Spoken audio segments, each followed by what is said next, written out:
Well, at the end of the night, what the candidates really care about is how they came across to the voters. Pollster Frank Luntz has assembled a powerful focus group for us, zeroing in on the highs and the lows from tonight's big debate. And Frank Luntz is here. He's the CEO of Luntz Global. Frank, what'd they say? Megan, we're about to make some news tonight. I want you to watch how they voted. When you walked in here, how many of you had a positive opinion of Donald Trump? Raise your hand. Overall. How many of you have a positive opinion of him now? Who is negative towards Trump when you walked in here? Who's negative now? What happened? You were a Trump supporter when you walked in. Yes, Frank. You know what happened? I liked him when I came in here because he wasn't a politician. But right now, he skirted around questions better than a lifelong politician ever had. Anthony, what was your reaction to Trump? I was really expecting him to do a lot better, but he just crashed and burned. He was mean. He was angry. He had no specifics. He was bombastic. Eli, you walked in here a Trump supporter. What happened? You know, he just let me down. I just expected him to rise to the occasion and look presidential. He didn't. Now, Megan, I want you to see the dials because this was the most significant clip of the entire session. It opened the debate. You just talked about it. When they asked all the candidates to make a commitment to support the Republican candidate, Trump wouldn't do it. Watch what happens with our meters. You're not going to make the pledge tonight. I will not make the pledge at this time. Okay. All right. That's what.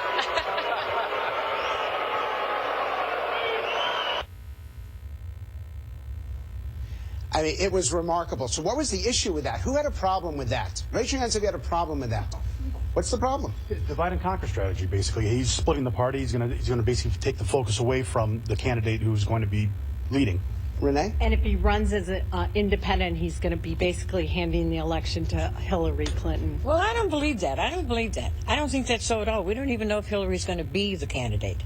So it doesn't make any sense to me. So you don't have any issue with that? No. Regardless of who the candidate is, it's still going to be, we are all Republicans. We either succeed together or we fail together. Terry?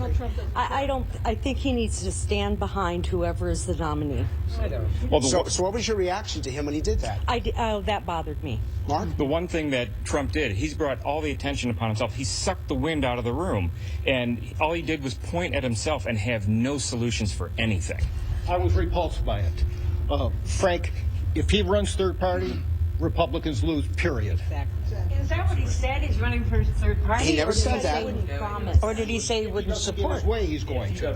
He said he wouldn't promise not to. So that means I thought it was he wouldn't promise to support So any you of it. guys watched, and I don't want this to just be about Donald Trump. Who surprised you? Who did better than who you were expecting? Mike Huckabee. Why? He was just so eloquent, and it was like no effort for him. He knew what he was saying, he believed what he was saying, and he felt everything he was saying. Go ahead. I think Ben Carson really improved his outlook to me. I thought he came across. In the back. I was really happy to see Ben Carson speak up, and he thought about everything, but you need to think he's a so he has to think about everything methodically. Jeffrey, who surprised you? Really? Carson. Carson? Because? Carson.